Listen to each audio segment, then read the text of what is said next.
Episode 68, Artificial Intelligence with Brian Christopherson.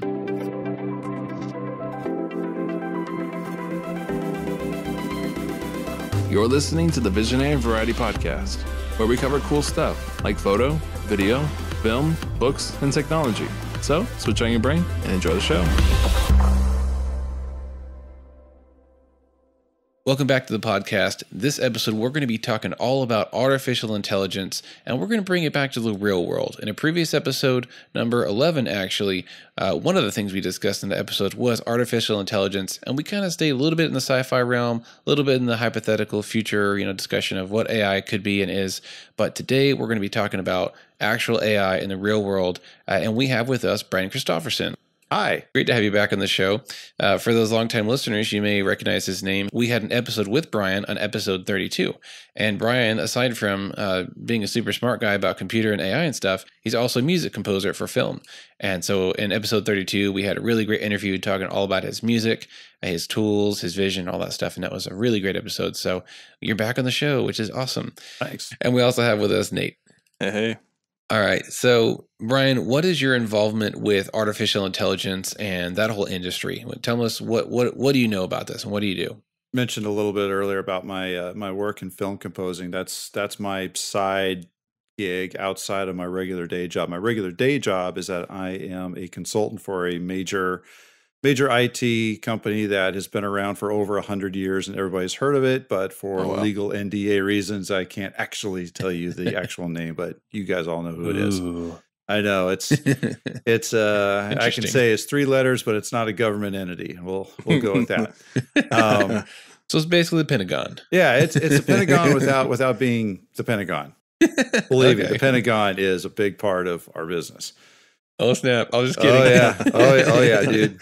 You're going to be terrified by the end of this thing. But anyway, so my job is basically as an IT consultant, particular for servers and storage systems, and for large commercial enterprises. And I work actually not for the company itself. I work at a distributor and basically make sure that resellers out there, all the businesses that sell this technology, we help them develop their business plans and be apprised of the latest technologies. And we call this the channel. So if anybody out there is in sales, there's direct sales models and then there's channel sales models. So people buy from a reseller rather directly from the supplier. So I'm part of that channel. But that gives me an opportunity to really explore some of the technologies and kind of how computers and software and artificial intelligence and network systems, all these kinds of IT technologies, how they work together to solve problems for people, whether it's, fraud detection systems in retail or keeping track of customers, medical institutions might be trying to keep track of patient records, that sort of thing. So that's kind of my general involvement. But artificial intelligence is an emerging field. It's been around for a while. I mean, AI is a concept that's been around for 50 years, but with the advent of GPUs, particularly with NVIDIA GPUs, with their P100 and their V100, their T100 series, it's really opening the door for incredibly complex calculations to be done in a quick amount of time. And that's really opened up the door to a lot of artificial intelligences becoming a practical application for a lot of just everyday companies. So NVIDIA is really helping out with this, with the AI industry right now. They're a major player. They're not the only ones that make graphical processing units, what we call GPUs. A lot of people, when they think NVIDIA, they think, a gaming system. And ironically, that's, you look at, we were joking, before we started the show about the 2070, which is just a GPU. You can go to a local computer store and it's a great GPU to use for a game. But that same kind of technology with all those cores can be used for a completely different kind of calculation. Because at the end of the day, all it's doing is calculations at a very high rate of speed. Sure. And so, we use it for playing video games, but it's just math, right? So basically you can just kind of re-swizzle the math to meet a different application. All right, so Brian, recently you went to a convention of some sort, and that's kind of what sparked the whole idea for this episode. I think you wrote me, and you said that you had been to this thing about AI and would be good for an episode, and that sparked my interest. And I said, "Ooh, okay, let's talk." So tell us about this event. So basically, it was a workshop. It was hosted by IBM and in Austin, Texas, and it was a week-long workshop where we had a bunch of data scientists come in, a lot of research and developers, nerds, practical applications of AI. We got kind of a general overview of what artificial actually is, what it isn't. We went into things like machine learning and how is that different than deep learning. Looked at data bias. Really looked at how a lot of use cases of how people are using artificial intelligence and these new kinds of technologies, with especially now with GPUs. And how companies are starting to use that in just everyday normal applications. But what's interesting is that as we were going through these use cases, it was very easy to see down the road where some of these things that you see in Hollywood, they're not so they're more science than fiction. I hope you're not talking about Skynet. That's exactly what it is. Skynet's only stage one. Oh no. All right, so you mentioned IBM. What are they doing in the artificial intelligence world right now? A lot of different companies are in the AI field right now. Everybody's got kind of they're all working off kind of the same theme. So IBM, because IBM's business is around making hardware. I mean, obviously they're a cloud company, they're an AI company, they're a software company, they're a service. I mean, they do a lot of different things, right? But a big part of their business is infrastructure. So they make servers. They have their own proprietary processors they use, but they're doing kind of the same things that Google and DeepMind and some of these other guys are doing. But what's interesting, though, is that because IBM makes these big, powerful servers, that gives them a platform that enables them to do a little bit more powerful kinds of things. And so I have to kind of diverge a little bit and talk about servers. So when you're talking about an IBM power processor versus an Intel processor, the IBM power processor actually takes full utilization of PCI 4, whereas Intel is still only using Gen 3. That means IBM is able to push a lot more bandwidth to an I/O card, like a GPU. So what happens is IBM can do large jobs, but use fewer servers than a comparable Intel. Right, because more data can get from the server to the processor. And back again, exactly. So with power servers, you get much bigger bus bandwidth. You get more memory bandwidth. You can scale your memory out farther. As a case study, ExxonMobil was doing a large high performance cluster. It had so many servers that all the rack space actually took up the space of a football field. Oh my goodness! And that was a big supercluster that ExxonMobil was running on Intel. IBM came in with their power server and did the exact same job on basically a ping pong table's worth of servers. No. Wow, that's awesome. Well, before we get too deep, why don't you break it down for us? What is artificial intelligence, and maybe what is it not? So artificial intelligence at a broad level is basically the ability for a computer to make a decision. That's essentially what it is. Now, it can be something as simple as just, a bunch of if-then statements in the code that brings a computer to, a situational decision. Sure. Or it can be as advanced as where it is teaching itself how to achieve its goal better. And that's where you start getting into, that's more on the deep learning side, where a machine can actually alter itself to better solve a problem. And so there's all sorts of things in between. What are some popular misconceptions that people might have about AI? Well, that's an interesting question, because a year ago, my list of misconceptions was a lot larger than it is now. And the reason for that is because we're discovering that AI is capable of so much more than we thought, that myths are starting to turn into facts. Oh, wow. Ooh. And science fiction to science fact. That's exactly right. And you look at, if you've ever read Isaac Asimov's I, Robot, and you have the three robot rules where laws of robotics. The laws are exactly. And, that was a fantastical idea back then. And right now, that is actually a very real concern, especially when you start, think about healthcare and you start inserting or health insurance for that matter. You put in an AI system and you tell it to start making decisions, you're putting the lives of human beings in the hands of a amoral computer system that's doing cost-benefit analysis. And so suddenly, we're faced with a very real world, very, right now issue of how do we build in the value of human life into the code? Because otherwise, because a computer is like a tornado.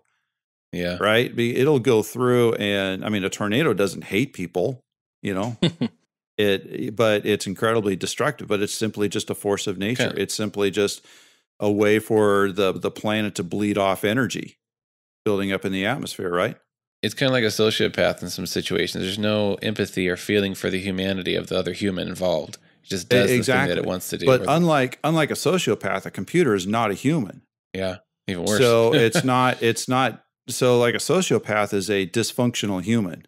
It's a human that's not functioning correctly. Yeah. The problem with the computer is that it is functioning correctly. Oh, exterminate. Yeah, that's exactly right. And so that's one of the big moral dilemmas and political dilemmas is how do we build a particular value system into the code so that if we are giving this machine the ability to make a decision, how do they make decisions that guarantee the best for humanity? But then you get into the political and ethical side of that. Well, who makes the decision of what that value is? Yeah. Like with self-driving cars, like who's programming the rules into this thing that are going to cause it to possibly kill somebody or decide which thing to kill if it has in a weird situation. Decide which thing to kill. Zeroes in. That is one area that IBM's doing a lot of work in. And this is something that their data scientists talked to us about and they were showing us at the workshop. And this is where we kind of come back to GPUs. So GPUs at their very fundamental function is to calculate visual data. So based on pixels. And what data scientists have figured out that they can literally turn anything tangible that you can taste, feel, smell, see, whatever, you can turn that into some kind of visual representation. A good case in point is a spectrometer for sound. And different frequencies have different colors associated with it. I mean, I see this in my recording software all the time. Mm-hmm. Lower frequencies have darker colors. Higher frequencies might have brighter colors. That sort of thing. So, because you can basically turn anything into a visual representation, GPUs are tailored specifically to be able to ingest that kind of information and be able to do calculations on it. So, with self-driving cars, you basically train a system to recognize certain objects. Yeah. So there's a few different ways that's really important to understand how machines learn. There's really two ways that we'll talk about here. There's machine learning and there's deep learning. Machine learning is where a human being feeds data to a computer and the data is labeled something. So they'll feed them a picture of a cat and they'll tell the computer this, associate these pixels with, the word cat. Mm-hmm. And so the next one, is another cat, is another cat, is another cat. So the computer sees all these, thousands and thousands of representations of a cat and starts to be able to pick out what are the commonalities. So they look at the shape of the ears, the fur, the tail, it's got 4 legs, it's got, evil eyes, Always. Because it's a cat, right? So then you feed it, more information. This is a dog. This is a giraffe. This is a person. This is a bicycle. And so machine learning is all about feeding the computer labeled the right answers first. Right. You're feeding them the right answers, but also feeding them different answers so that they start understanding differences between cat and dog and fire hydrant and car and person and building and all that sort of stuff because of these labels. Yeah. And that's really where GPUs come in handy. Seriously, that's really where the heavy duty, serious computational work happens in an AI environment is when you're training or you're building a model in the computer of what an object is or what it's supposed to recognize, and you're feeding it the training data so that the system becomes better and better and better at identifying objects that are in real time. So it may not be a picture that the computer's already seen, because now it's in a car driving down the road. It's seeing brand new images, but it's been fed enough data now that it can recognize a person, it can recognize a stop sign, it can recognize a truck. It recognizes traffic that's coming at it versus traffic that's going away from it versus traffic that's coming in from the side. It's been so much processing. Absolutely. But the other half. So the first half of it is you have to train the model to be able to recognize all these things. But then the second half of it is what we call inference.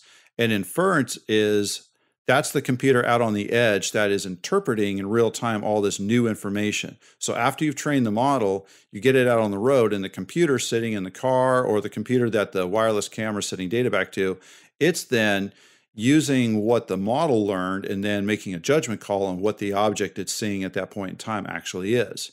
And that's where self-driving cars are coming in, because basically self-driving cars are doing all this inference based upon a model that the auto company has done behind the scenes. And hopefully they did a good job. Hopefully. Hopefully, yes. Well, we'll find out. Well, Tesla has been having problems with their autopilot because their models are, they're discovering their models were not as complete as they thought they were. The car wasn't they didn't feed it enough data. Basically, because when you're, as a data scientist, when you're feeding this data into the model, you kind of have to think about all the different possibilities that this computer is going to face out in the real world and be able to anticipate it, right? Yeah. So training the model is a giant part of the artificial intelligence process. But that's machine learning. The next step of that is what we call deep learning. And that is a whole nother level where the computer, instead of feeding the computer labeled data, you feed the computer unlabeled data. So you just start feeding it pictures of the cat or dogs or whatever, and the computer has to figure out on its own what all those objects are. And then as it goes through that process, it begins to teach itself how to solve its own problems. So a case in point of that is the AlphaGo Zero system from DeepMind. Mm-hmm. So you guys ever played the game Go? I have, but I've heard about this. Mm-hmm. Yeah, so Go. So apparently in a professional game, there are 10 to the 700th power possible outcomes. Goodness. The DeepMind, the AlphaGo Zero taught itself all those games in 3 days. What? Wow. In 20 days, it beat the world champion. In 40 days, it became the best Go player ever in the history of mankind. That's scary. But a game like that is perfect for computer processing because there's strict laws. Mm-hmm. It's a two-dimensional plane, so it's not, could be more complex. But yeah, that's really cool. And it basically did what, back in the day, the whole chess thing with the Russian master beating him. But much Deep Blue from IBM. Yep. Deep Blue. Yeah. I haven't had time to look into all the different deep learning things out there, but one thing I am familiar with, because I'm in the visual arts realm, is Google's Deep Dream image creator. And that is so weird. Do you know what that is? I've heard of it. I haven't actually looked into it though. I don't know how it creates the images or what data you have to feed it. Maybe just one reference image, but it will recreate an image with other images. So most often the examples I see are using animal images.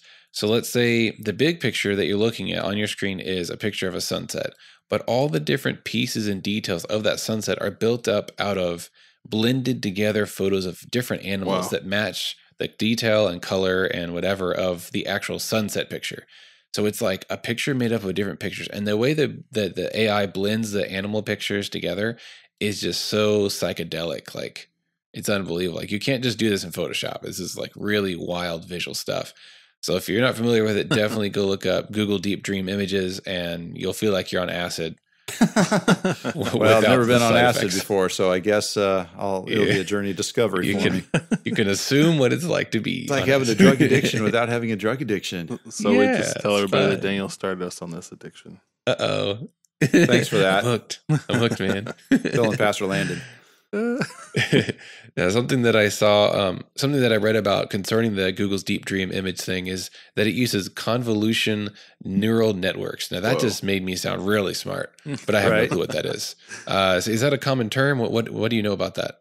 So neural networks is really, I mean, you'd really want to talk to a data scientist to really get the lowdown. I'm afraid I'm going to kind of oversimplify a little bit, but essentially a neural, the intelligence, there's two halves of it. There's the, how are you actually networking these computers together? And then what is the code, right? So a neural network is really just an efficient way of linking a lot of GPUs together.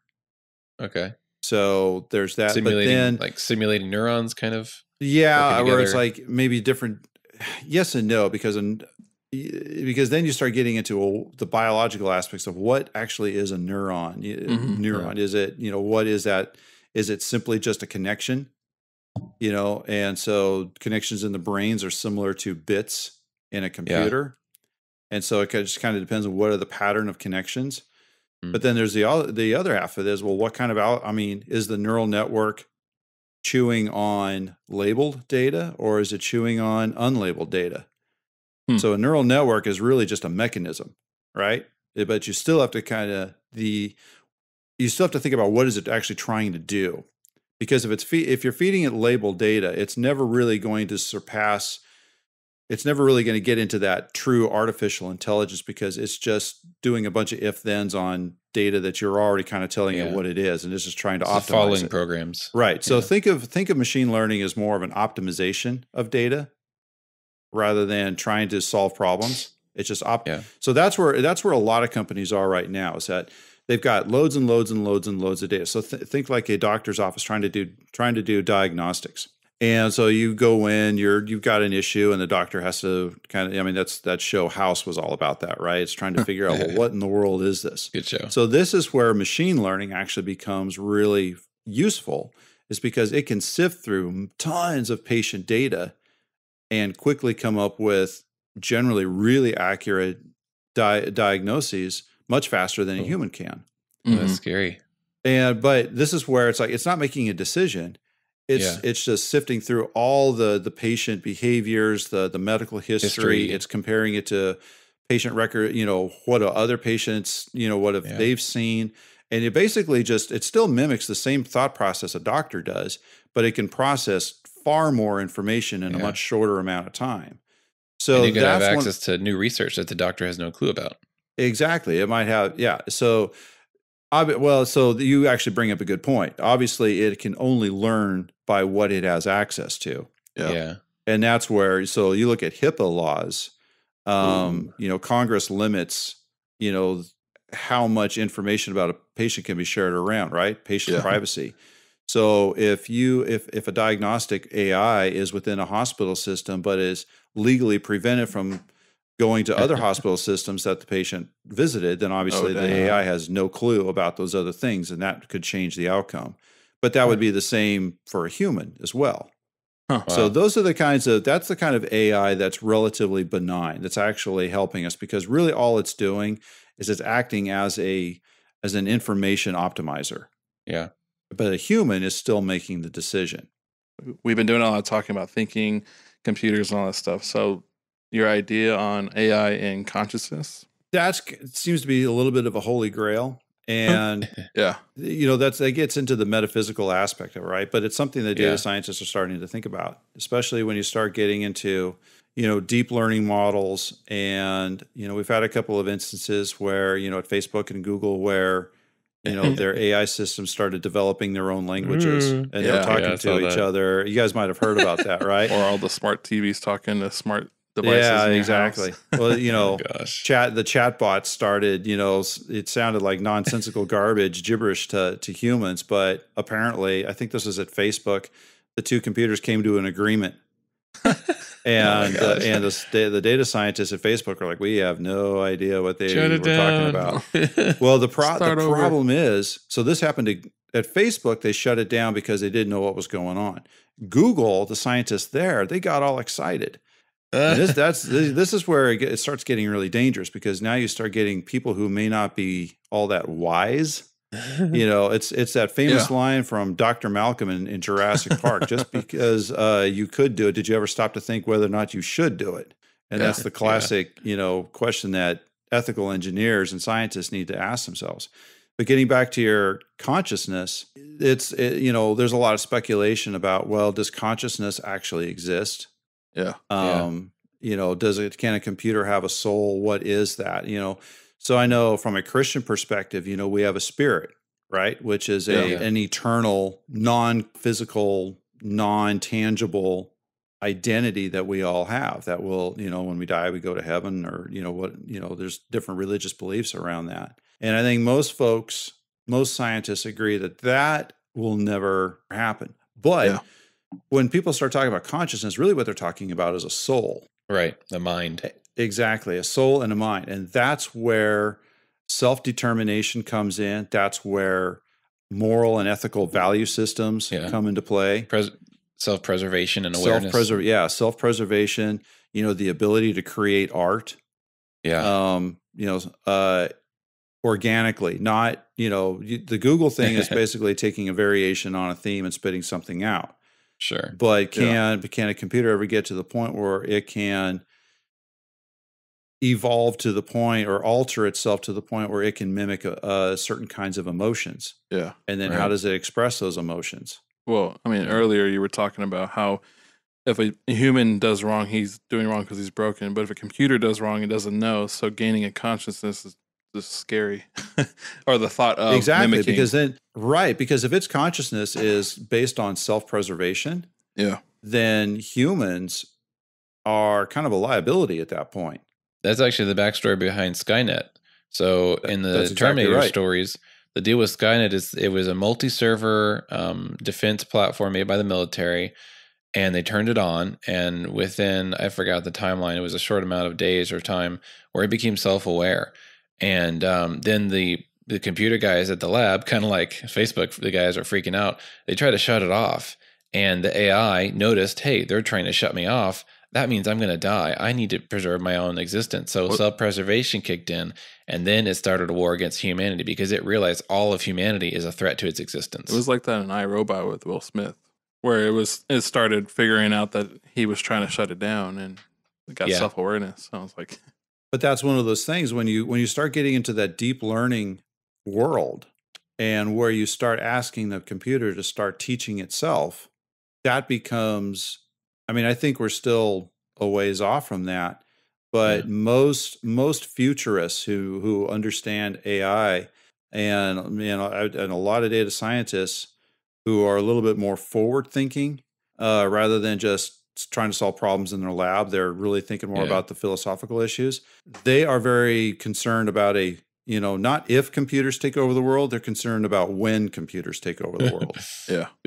Because think about how interconnected we are. Oh, yeah. And, most AI work is being done in the cloud. So it's already connected. It's not like we can air gap it. It's already out there. It's being developed in the cloud.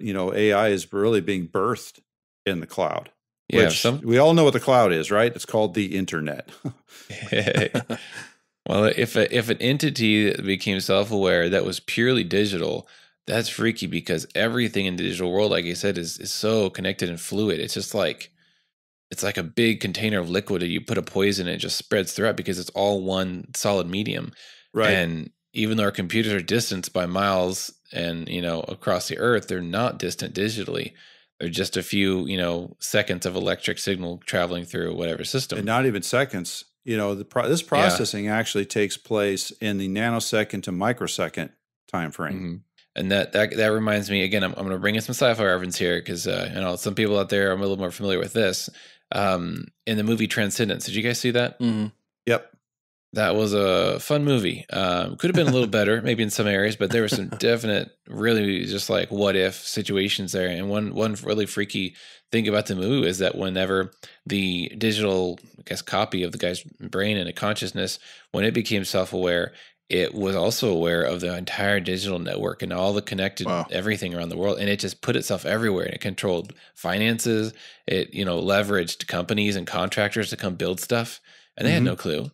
And it's like, that's freaky if an AI could do that. Well, It so much reach. I mean, if you think of hackers making a mess, you can just think what a computer can do. Yeah. There's kind of three levels of AI. There's just very simple AI, basically just that information optimization piece, simple decision making, things that you would, devices you should find in your car today.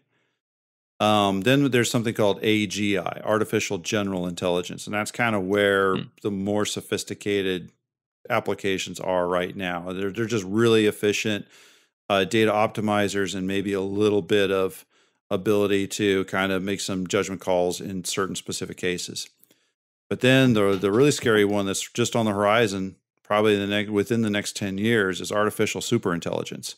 Oh, scary. Yeah, that's the one that has people concerned, because now you're talking about a computer that's taught itself. This is where that AlphaGo Zero thing comes in. Yeah. It's like if it could teach itself that many different combinations and then be able to achieve the desired winning outcome, because that means he knows what losing means too, right?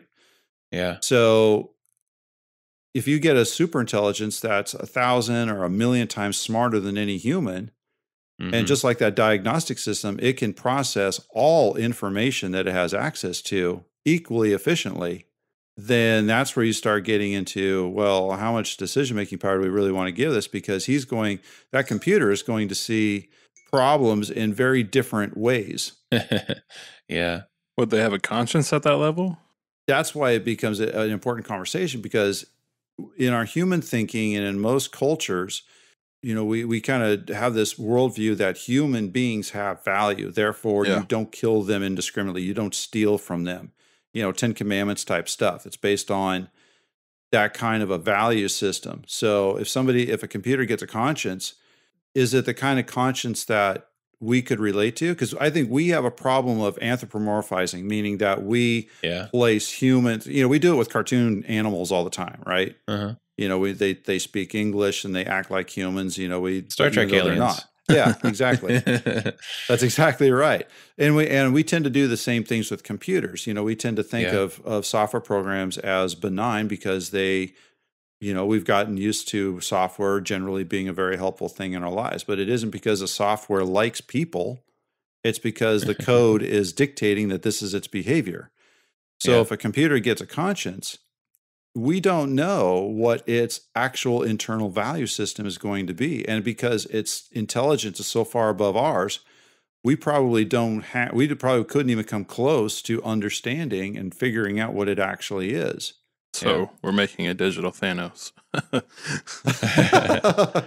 A lot of power with zero heart, possibly. That's potential. So companies like IBM, like defense departments, like any big company, even just general retail, like Home Depot or HEB. I mean, all these companies are employing data optimization AI at some level, and they're trying to get it to be more efficient and more efficient and more efficient because they can help them run their businesses. But at some point, they have to kind of start thinking that we have to draw a line somewhere, because we want to have the decision making power still in the hands of a human.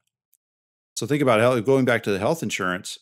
If a health insurance company turned over its policy determination to an AI, well, suddenly Sarah Palin's vision of death panels becomes reality, because a machine's going to look at a cost benefit analysis of keeping a sick person alive. Not worth and it. If that machine doesn't have some kind of value placed on that human life, then its decision every time is going to be to cut off care.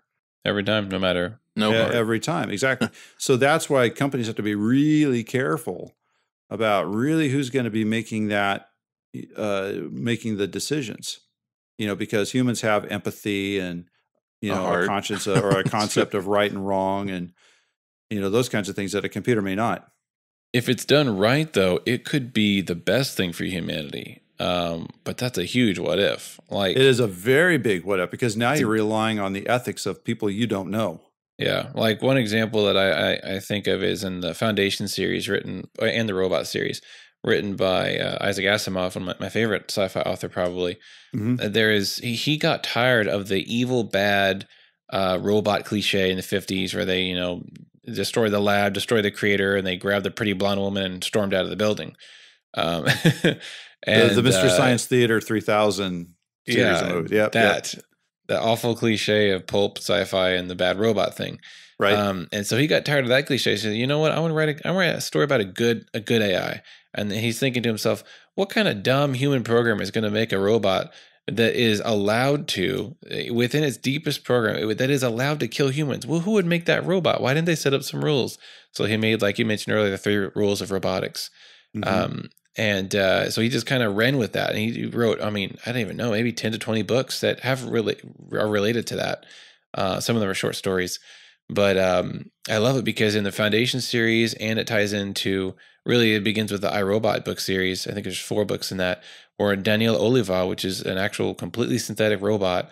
He actually has the good of mankind in his heart. Like that's what his programming that he can't escape, and that he actually does like to fulfill, is to protect mankind and at all cost. And he doesn't do that by killing humans, some like twisted like Skynet kind of deal.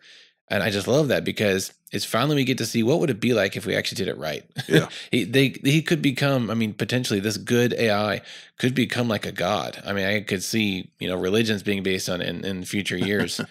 If it just was all powerful, which, it could become with networks and cloud and everything. But if it was actually good and not evil. So you take that one step further. Let's put aside the areas where you get, a robot that has to, it has the good of all mankind, but whose mankind is it? Because mankind has a lot of different conflicting values. So at some point he's going to have to choose a side, right? Yeah. But putting that aside, you give a super intelligence and you marry that up with the ability for that super intelligence to actually create things, whether it's with 3D printers or, you combine it with Ultron. nanotechnology, and now you've got, where you can actually do molecular level manufacturing, basically turn any element into any other element. And I mean, the super intelligence literally could get, if you give a super intelligence access to nanotechnology, alchemy becomes a real thing. Yeah. And so what happens at that point? And then how do you keep it fed? How do you keep it happy? With brains.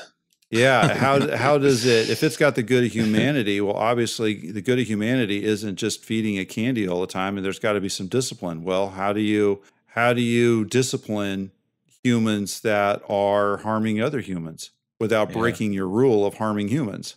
Right. If that is a rule. But if it's self-learning, remember, it has the ability to alter itself. And this is where Isaac Asimov, I think those analogies start falling down a bit, because deep learning allows a computer to circumvent the rules because it can change its own rules.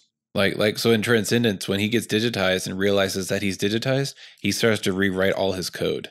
Yep. And that's like the most terrifying scene of the whole movie almost, is when all the things are going crazy on the screen, and the smart guy there is like, he's rearranging his code and improving stuff. I'm like, oh my gosh, that's terrifying. Yeah. But that's exactly what deep learning is. Because basically the digitized Johnny Depp character in that movie was looking at all that unlabeled data and ingesting it all and finding patterns in it and making judgment calls based upon those patterns. I've had this thought for a while, and it's kind of funny because I didn't know as much about deep learning as I know now from what you're telling me. And my thought is, what if we're able to give an AI, a super intelligent AI, all the information we have on a certain field, let's say cancer research, and also the things that we know about molecular science and chemistry, and then it takes that, which is like I said earlier, the right answers, or even just general information. And then it takes that and goes a step further and another step further and another step further. And next thing you know, it has come to conclusions and hypotheses and things like that to basically cure cancer within a week's time. It's learning from us and teaching itself new information that we haven't even researched yet. Do you think that could be a future of deep learning? I think we're just about there now. It's just a matter of, does it have enough data to actually come to that conclusion? To get started, yeah. And that idea of it learning brand new things that we haven't even been able to learn yet as a species is terrifying, but also very intriguing to me, because with a totally efficient mind that's based around data, it can learn so much. I mean, it could teach us quantum computing before we even have it really commercially available. It could teach us who knows what sources of energy and quantum stuff that we could use. Yeah, I mean, I can easily see where, an ASI, an artificial superintelligence, would be able to figure out how to build a space elevator or even a space bridge. Exactly. I mean, you get into some pretty crazy stuff. In a lot of labs, that's what you just described is actually happening right now. Oh. They're generally, I'm not going to say isolated because a lot of those are happening in the cloud, but it's still more data optimization than it is decision making, because at the end of the day, cancer research is still at its core. It's simple. It's basically data optimization. All research is you're searching out things and trying to find the patterns. So most AIs that are doing research they're doing a little bit of deep learning, but the unlabeled stuff is just really trying to get categorized against the stuff that has been labeled. Mm. So even in cancer research, we're still not down the road of developing, sentience or a conscience or anything like that. We're still a long ways away from that. In most people aren't trying to do that. Yeah.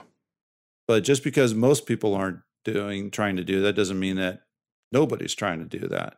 And then you get into issues, well, what are other countries? What's China doing versus the United States? Well, China has a very different value system than we do. So they're very competitive. They got to be the best. They're very competitive. And also they have, for 5,000 years, they've had a culture where anybody who's not Han Chinese is a barbarian. And that's why you see all the pirating going on and all the crazy stuff going on in China against the trade imbalance, is because according to their culture, we're barbarians, and therefore it is right and good to take advantage of us. It's a cultural thing. Other countries don't have everybody's best interest in mind. Yeah. I think the mad scientist thing is a little bit of a stretch. Yeah. But people can be stupid.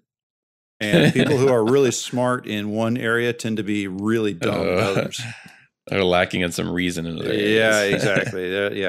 And that's so there's definitely some concerns. I don't think Skynet's going to happen next week, but it's stretching the imagination. And in all seriousness, I don't think we're really capable of developing something like that for the next 10, 15 years. But in 10 or 15 years, that's going to be a very real thing that I'm hoping that AI developers, particularly in the military, are keeping a very close eye on and making sure that AI systems are really there as data optimizers and we're not trying to create another race of people that we end up competing with. So, Brian, something you just said, you mentioned something about data optimization, and that kind of brought up a popular topic, which is, oh my gosh, AIs are one day going to take all of our jobs. And there's definitely some misunderstandings in there. And I feel like low-level AI, which is data optimization, is that the phrase you used? Yep. Yeah. So low-level AI can actually make us better at our jobs in that it will take care of more tedious things that we can have more human errors in. And when it's taking care of that, then we can focus on the more human-related stuff, which is arguably maybe more important, or things that computers can't do yet. What do you think about that whole discussion? That's actually a really good question. It's really relevant. So you think about all the different kinds of jobs that are in a company. Some jobs are very low skill, some jobs are very high skill. And, unfortunately, this is going to sound a little politically incorrect, but, different people have different levels of abilities, talents, skills, experiences, things like that. Some people are only, you put them in a particular company, the best they can do is they're just really good at data entry. Yeah. More moving something from one place to another, versus somebody who has to actually, it's like the difference between somebody who has to do a math problem versus the person who has to figure out what the math problem needs to be. Yeah. Right. So I think for people who are better problem solvers, I think the jobs that they tend to go towards are probably for the most part going to be safe. because you have to go kind of through that human process of evaluation and intuition. Yeah, exactly. Intuition and kind of that fuzzy, indirect, abstract logic. Right. The stuff that it would have to take a really powerful AI by today's standards to be able to try to do, right? Yeah. But the simpler jobs in at least a corporate setting, I think are very much at risk. I mean, they've got robots serving up, meals at McDonald's now. And the Checkers lines are closing at H-E-B because now it's all self-checkout. Exactly. and as a customer of H-E-B, I love Walmart. I mean, at H-E-B, it wasn't so bad because people are usually decent at H-E-B. Walmart, I've heard it described as the ninth circle of hell. So when I discovered self-checkout lines in Walmart, oh my gosh, I thought the angels were singing at that point. AI from heaven. Well, recently I went to Walmart not too long ago, a few nights ago, and there's a super long line going towards the self-checkout. I'm thinking, what's going on? All the machines are being used. But when I finally, after like 15, 20 minutes of getting up to the top front of the line, when it's my turn to find a machine to use, I found out that they're all only taking credit card transactions. So you have to do your debit card in a certain way. That's a credit transaction. And I'm thinking, okay, why don't you guys like either fix this, which I'm sure they're trying to work on, or open up some lines over there. And then I wonder if they're training less people for the actual checkout lines because they have these. Who knows, man? Who knows? It was frustrating. But you can see what I'm saying is when the AI does fail or when technology fails, then the humans that are left over can't do the jobs that the computer has maybe taken from them or done for them. And we're Amazon did a commercial where they were talking about introducing all the robots and moving boxes, how it's opening up jobs. But I was just like, as I was watching, I was like, these are going to close some of these human jobs down because no one needs you. But they're opening up higher level jobs like robotics and programming. Yeah, but that's assuming that people are capable of doing those kinds of jobs. Right. And that's, so right now there's a real outcry. It's almost a meme at this point, but there was, for the past few years, you've heard a lot of, you even see it on billboards, learn to code. Learn to go to school, learn Java or C# or whatever it is. Yeah. And it's like, really? You're going to tell people who have been laid off from their jobs, who have never programmed anything in their lives, to go learn how to code. Maybe some of them will be able to do it, but coding, and a lot of them are older. Yeah, a lot of them are older, and also it takes. I mean, I was going for a CS degree, and I went through a lot of the computer languages, and I got out of it because I didn't want to get a degree in math along with it. Right, I got through Calculus 1 and said I'm done. So, but it takes a certain kind of thinking, thought patterns in a person. A person has to kind of be naturally oriented to being able to think in terms of data structures and logic loops and things like that. Not everybody can. Totally. Especially if you're from a completely non-software culture and background. Yeah. Or if you're older and just didn't grow up with your brain working alongside computers. Like for me, I was on a computer since I was around 10. And kids nowadays are on computers since they are 1. Right. So we're thinking like computers in some ways. So we can they can do it easier. I generally speaking, I think it's going to be a threat to the people who are the most vulnerable. I mean, that's kind of a redundant statement, but. And the bottom line of any business is it's about the money. That's why they're in businesses, to make money and to make profit. And, would you rather pay, 50 customers for the next 50 years? Or would you rather pay $50,000 and just get one software suite to do those jobs? Yep. It's saving money in the end. And that's what they're after. So the one area is, and this is where, I don't know if you guys listen to Mike Rowe. You remember the Dirty Jobs? Yeah. So, he makes a big deal about the trades, and that's probably the one area that's going to be safe from any kind of computer interference for a long time out. Welders and carpenters and painters and and you don't have to be an Einstein. No. And so this whole learn to code thing, I think, is just it's stupid on a lot of layers, on a lot of levels. It's almost like it's saying learn a new career to make stuff that's going to be taking the careers from people who haven't learned to do what you just learned. There's that aspect too. Assuming they can even do it, right? Yeah, assuming. It's a big assumption. So at this last convention I went to that we were talking about, or not really convention, but the workshop I went to, one of the case studies that we looked at was a film media company trying to figure out how to use AI to detect violence in a movie to be able to give it a particular rating or to kind of give a little, put some verbiage on, parental guidance and that sort of stuff. So how does a computer actually detect violence? How would it do that? You show him John Wick. Yeah. It just introduced it to John Wick, and the computer just cried. Computer learned from that. So what they did, going back to that graphics capabilities of GPUs, right? So it's like, well, how do we turn violence into visual data? And I don't mean like footage. I mean, because obviously you're seeing footage on the screen, but violence is more than just something you see with your eyes. Violence might have a particular sound. So, somebody getting slapped or punched, that's a particular kind of sound. The kinds of noises people make with their mouth, grunting and breathing hard and that sort of stuff. There's kind of a cadence to that when they're fighting. There's also, but then you have to look at the visual aspect of it. And, what is the camera showing you? It's showing, people interacting with each other in a violent manner, or it could be facial expressions. It could be tone of voice. I mean, when you start really thinking about what violence could possibly be, you realize there's a gigantic amount of information. And cinematography, a lot of different ways to show it. Yeah. So a computer has to interpret the footage. It also has to interpret the sound. So what it does is it matches up images with basically a maps out the frequency spectrum. So because all sound can be translated into some kind of frequency, and any frequency can be mapped out on an XY axis, which gives it a specific value, which then you can assign a color to that particular value.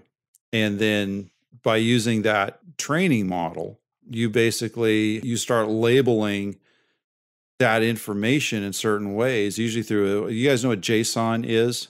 I've heard of it. That's a programming language, right? It's kind of a programming language, or a way you can structure data in ASCII form. So you start building ASCII table or these JSON tables that gives these files, these video and audio files, different kinds of labels. And that's how a computer or an AI system can kind of learn what the profile of violence looks and sounds like. And then it can look for similar patterns. So once it has enough of that information in it that, okay, I've been told that all these patterns are violence, but all these other patterns are labeled as non-violence. But it's relying on the human to label all of those files, right? So once the data scientist thinks he has enough data in the model, then he can go to the inference side and give it an unlabeled scene, and then have the computer categorize it based upon its similarities to the patterns it's already learned. Cool. And then if the computer spits out this is violence, then that's evidence that the model is good. If it spits out it's not violence, and it's like, oh, well, we need more work. Let's turn around and feed this image now back into the computer, but we're going to tell it that it's violence, and it'll add it to its inventory. That sounds like a worthwhile route to pursue with AI, so that it doesn't kill us all and John Wick us. Right? Yeah. We don't want a digital John Wick. No. Oops, they got one line of code wrong, and now it's actually mimicking all the violence that it's all categorized. And everything we're just talking about. You killed my puppy code. Well, Brian, thank you so much for sharing with us all this amazing stuff that you've learned and very thought-provoking discussions. I've really enjoyed this episode. Cool. My pleasure.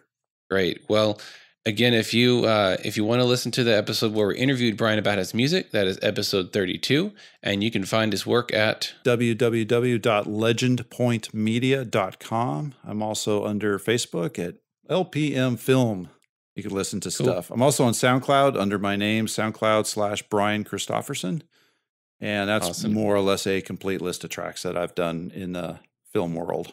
Sweet. Cool. Great. All right. Well, thanks again for joining us. And everybody out there, we would love to hear your thoughts on artificial intelligence, especially the super freaky super intelligence and deep learning and all that awesome stuff. So if you have anything to add to this discussion or anything you'd like to ask, you can comment on our social media posts about this episode. You can find us on Facebook or on Instagram and also YouTube. All right. Well, thanks for listening, and we'll see you next week. If you like this show, be sure to subscribe on your favorite podcast app. You can also find our previous episodes there and listen whenever you want. We love to hear from our listeners, so if you have any comments or suggestions for future episodes, you can reach us at tvvpodcast@gmail.com. Thanks for listening and have a great week. You're listening to the Visionary Variety Podcast, where we cover. Enjoy the show. I need to go to sleep.